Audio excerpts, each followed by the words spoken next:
IGEAC, Institut Gnostique d'études anthropologiques et culturelles, vous présente « Le mariage parfait », un livre écrit en 1961 par Samael Aoun Weor, le père du gnosticisme contemporain.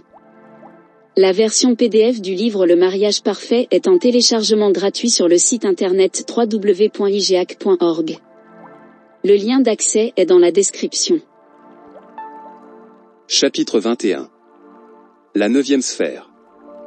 La descente dans la 9e sphère était, dans les antiques et grandes civilisations qui nous ont précédés au cours des siècles, l'épreuve maximale pour la suprême dignité de l'hiérophante, Hermès, Bouddha, Jésus, Dante, Zoroastre, et beaucoup d'autres grands maîtres ont dû passer par cette difficile épreuve.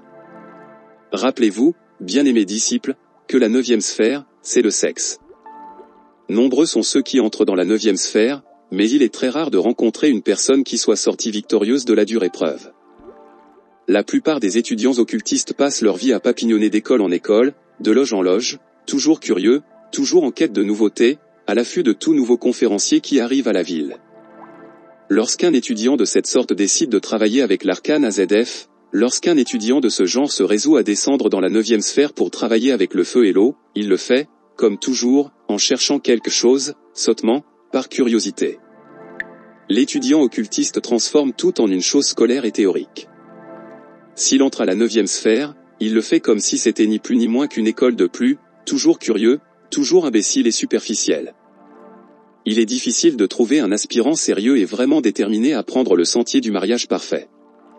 Il vient parfois certains étudiants apparemment très mûrs et très sérieux, mais on finit à la longue par voir leur verdeur. Triste réalité, mais c'est la réalité de ce monde. Les épreuves de la 9e sphère sont très fines et très subtiles. Le médecin conseille aux dévots de forniquer parce que sinon il deviendra malade. Les bonnes femmes insinuent la peur chez l'épouse, les petits frères de toutes les organisations effraient l'étudiant, les magiciens des ténèbres, déguisés en saints, recommandent aux dévots de répandre saintement son sémen, les pseudo-sages enseignent à l'aspirant la magie sexuelle négative avec émission du sémen. Leur façon d'enseigner, la teinte sublime et mystique que ces ténébreux déguisés en saints donnent à leur doctrine, réussit à détourner le dévot et à l'éloigner du sentier du tranchant du couteau. L'étudiant tombe alors dans la magie noire. Lorsque l'étudiant s'écarte du vrai chemin, il se croit plus sage que les maîtres de la gnose. Les déchus de la 9e sphère, ceux qui n'ont pas réussi à surmonter les longues et dures épreuves de l'arcane, se convertissent, en fait, en démons terriblement pervers. Le pire, c'est qu'aucun démon ne se croit mauvais et pervers. Tout démon se présume saint et sage. Quand on commence les pratiques de magie sexuelle, l'organisme se cabre. Il arrive parfois que les glandes sexuelles et d'autres glandes endocrines s'enflamment, on a des maux de tête, on ressent certains étourdissements, etc. Cela horrifie les curieux qui folâtrent d'école en école, lesquels fuient alors, terrorisés, à la recherche, comme toujours, d'un refuge dans une bonne petite école. C'est ainsi que ces pauvres sots passent leur vie, voletant toujours de fleur en fleur. Puis, un jour, ils meurent, sans avoir rien obtenu. Ils ont perdu leur temps, misérablement. Après leur mort, ces insensés se convertissent en une légion de démons qui continue. La 9e sphère est déterminante pour l'aspirant à la réalisation. Il est impossible de s'auto-réaliser intimement sans avoir incarné l'âme, et personne ne peut incarner l'âme s'il n'a pas engendré l'astral Christ, le mental Christ et la volonté Christ. Les véhicules internes actuels de l'homme, mentionnés par la théosophie, ne sont que de simples formes mentales que tout homme doit dissoudre s'il a l'intention de s'auto-réaliser en profondeur. Il nous faut naître et cette question de naître a été, et sera toujours un problème absolument sexuel.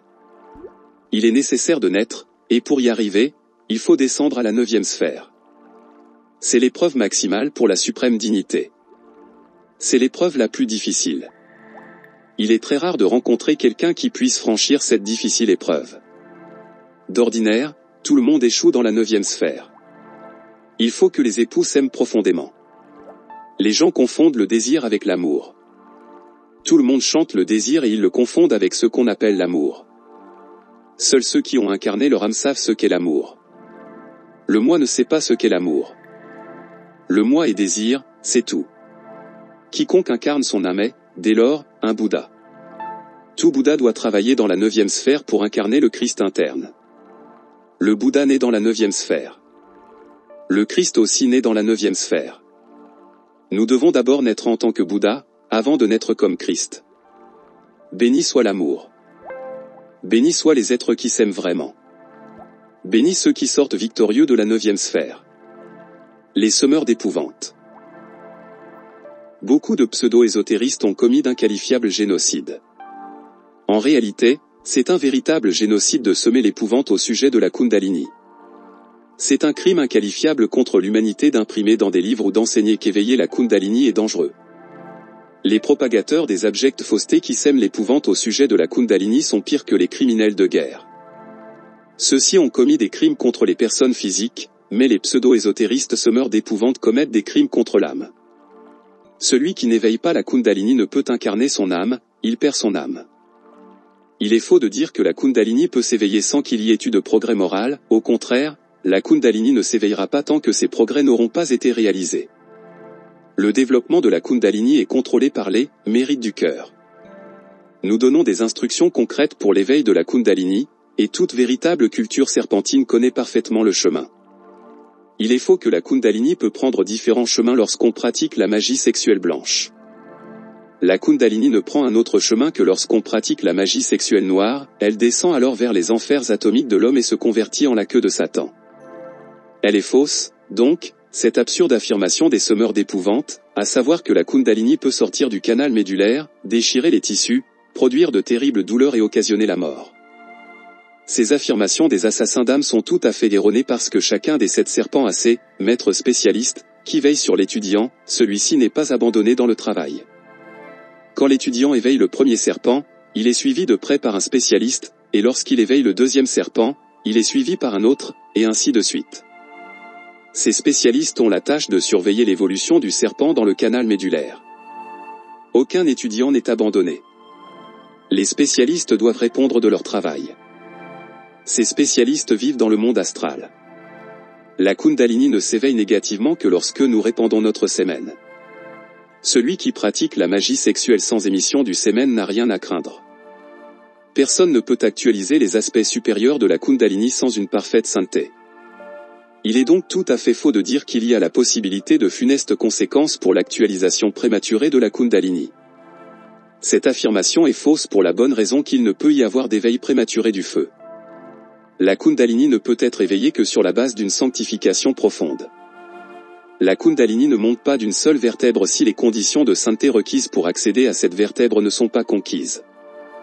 Chaque vertèbre a ses exigences morales, ses conditions de sainteté. Il est faux et stupide de dire que la Kundalini peut éveiller l'ambition, l'orgueil, ou intensifier toutes les basses qualités et passions bestiales de l'ego animal. Ceux qui usent de tels arguments, ceux qui déclarent de telles choses pour effrayer les étudiants et les éloigner du chemin royal sont vraiment des ignorants, car la Kundalini éveillée par la magie sexuelle blanche ne peut progresser d'un seul degré s'il n'existe pas de véritable sainteté chez l'aspirant. La Kundalini n'est pas une force aveugle. La Kundalini n'est pas une force mécanique. La Kundalini est contrôlée par les feux du cœur et ne se développe que sur la base de la magie sexuelle et de la sainteté. Nous devons reconnaître qu'au Mexique la culture serpentine a été et est toujours formidable. Chaque sculpture aztèque est un merveilleux livre de sciences occultes. Nous ne pouvons qu'être extasiés quand nous contemplons le Quetzalcoatl avec le serpent enroulé autour de son corps et le lingam yoni dans ses mains. Nous restons bouche bée en contemplant cette représentation du gigantesque serpent dévorant le mage. Nous sommes remplis d'une singulière vénération au moment où nous voyons le tigre avec un phallus pendu au cou. Réellement, le verbe réside dans le phallus. Dans la culture aztèque, il n'y a pas de semeur d'épouvante. Chaque livre de pierre, chaque peinture, chaque motif nous invite à l'éveil de la Kundalini. Il est indispensable de commencer par éveiller la Kundalini, puis d'être dévoré par elle. Nous devons être avalés par la couleuvre. Il faut que la Kundalini nous dévore. Lorsque l'homme est dévoré par le serpent, il se convertit lui-même en serpent. Seul le serpent humain peut incarner le Christ. Le Christ ne peut rien faire sans la divine couleuvre. Les authentiques civilisations aztèques et mayas, égyptiennes et chaldéennes, etc., sont des cultures serpentines qui ne peuvent être comprises sans la magie sexuelle et la Kundalini. Toute culture archaïque est serpentine. Toute authentique et véritable civilisation est serpentine. Une civilisation sans la sagesse du serpent n'est pas une vraie civilisation. Ascension et descente de la Kundalini. Ces pseudo-ésotéristes qui affirment que la Kundalini, après être montée jusqu'au chakra coronal ou lotus aux 1000 pétales, redescend pour rentrer et s'enrouler à nouveau dans l'église d'Éphèse ou centre coccygien, ment affreusement. La Kundalini ne descend que lorsque l'initié se laisse tomber, l'initié tombe lorsqu'il répand son sémen. Le travail pour élever à nouveau le serpent après qu'il soit tombé est très ardu, très difficile. Le Seigneur de perfection a dit, le disciple ne doit pas se laisser tomber, car celui qui se laisse tomber doit après lutter énormément pour récupérer ce qu'il a perdu. Les hindous disent qu'à l'intérieur du canal médulaire, il y a un canal appelé Sushumna, et qu'à l'intérieur de celui-ci, il y a un autre canal appelé Vajrini, à l'intérieur duquel il y a un troisième canal appelé Chitrini, aussi fin qu'un fil d'araignée, sur lequel sont enfilés les chakras, à la façon des nœuds d'une canne de bambou. Ainsi parlent les livres sacrés de l'Inde, et nous savons que la Kundalini ne s'élève par le Chitrini qu'avec le Maithuna, la magie sexuelle, l'arcane AZF, uniquement et exclusivement. Nous pratiquons la méditation interne pour parvenir à l'extase, mais nous savons bien que la Kundalini ne s'éveille pas par la méditation, car la Kundalini est sexuelle. Il est faux d'assurer que l'on peut obtenir l'éveil de la Kundalini avec la méditation. La méditation est une technique pour recevoir de l'information. La méditation n'est pas une technique pour éveiller la Kundalini. Les pseudo-ésotéristes ont fait beaucoup de dommages avec leur ignorance. En Inde, il existe cette école fondamentale de yoga et toutes parlent de la Kundalini. Sans le tantrisme, ces écoles de yoga ne serviraient à rien. La meilleure chose qui vienne de l'Orient, c'est le tantrisme. Dans toute authentique école de yoga ésotérique on pratique le Maithuna, la magie sexuelle, c'est du tantrisme. Les tantras accordent une valeur fondamentale au yoga de la sexualité. Au centre du lotus du cœur existe un triangle merveilleux. Ce triangle se retrouve aussi dans le chakra coccygien et dans le chakra de l'espace entre les sourcils. Dans chacun de ces chakras, il y a un nœud mystérieux, ce sont les 3 nœuds. Ces nœuds revêtent une signification profonde. Ils correspondent à 3 changements fondamentaux dans le travail avec le serpent. Au premier nœud, l'église d'Éphèse, nous abandonnons la pratique de répandre notre sémen. Au deuxième nœud, l'église de Thyatire, nous apprenons à aimer vraiment. Au troisième nœud, l'église de Philadelphie, nous atteignons la véritable sagesse et nous voyons de façon clairvoyante. La Kundalini doit, au cours de son ascension, dénouer ces 3 nœuds. Les pseudo-ésotéristes s'étonnent de ce que les anciens yogis de l'Inde mentionnent à peine les nombreux chakras éthériques ou plexus de l'organisme et qu'en revanche, ils consacrent toute leur attention au chakra de l'épine dorsale et à la Kundalini. Les primitifs yogis hindous étaient réellement des tantristes et ils pratiquaient le Maithuna. Ils étaient de véritables initiés dans la sagesse du serpent. Ils savaient très bien que la clé de notre rédemption se trouve dans le sémen et dans la moelle épinière. Ils comprenaient que la Kundalini, lorsqu'elle s'éveille, ouvre l'un après l'autre les chakras spinaux, lesquels, à leur tour, mettent en activité les chakras des plexus. Le plus important, donc, ce sont les chakras spinaux et le serpent.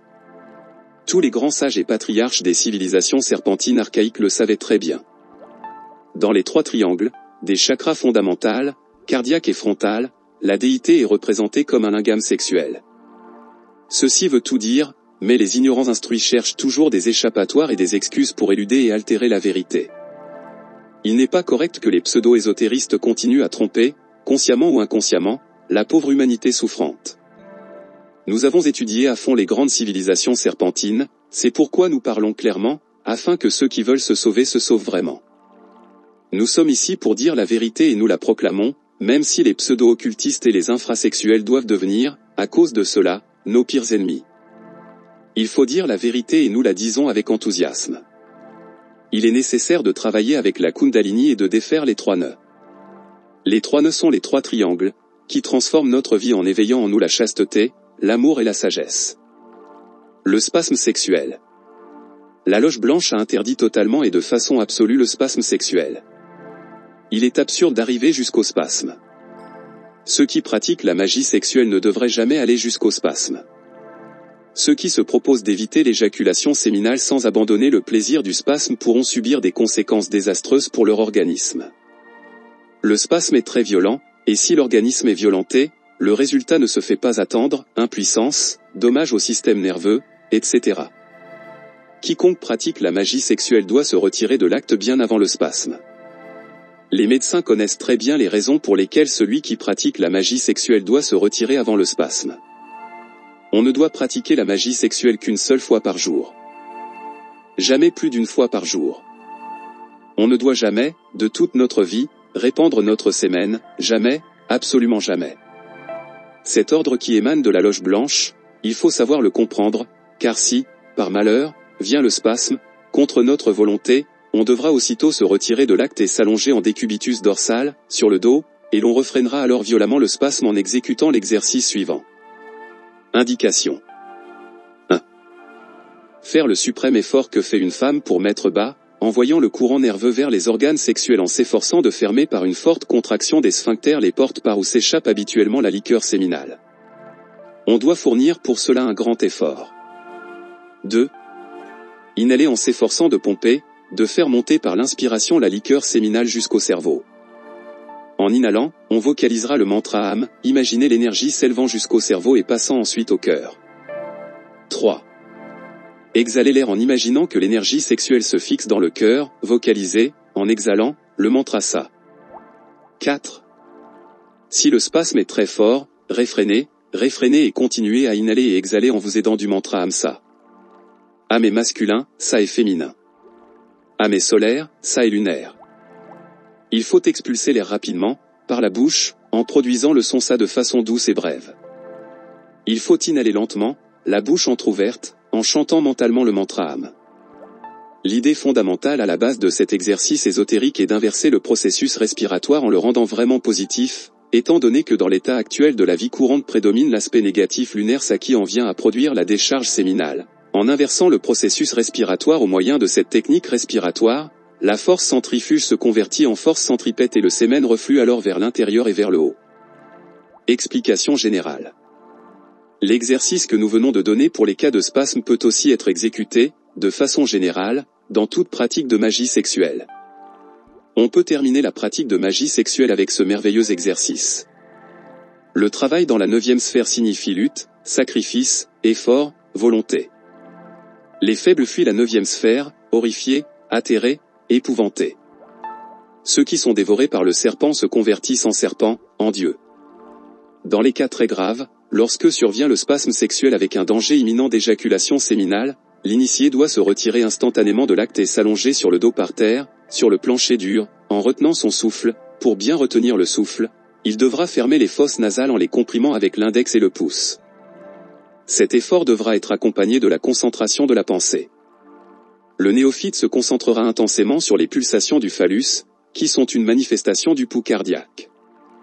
Il essaiera de refréner ses pulsations sexuelles afin d'éviter l'expulsion du sémen, et s'il se voit vraiment obligé de prendre de l'air, d'inhaler, il devra le faire par une inhalation courte et rapide, continuant ensuite à refréner les pulsations, avec le souffle retenu le plus longtemps possible. Abonnez-vous à la chaîne si ce n'est déjà fait et activez la cloche pour recevoir les notifications. C'est important pour soutenir notre chaîne.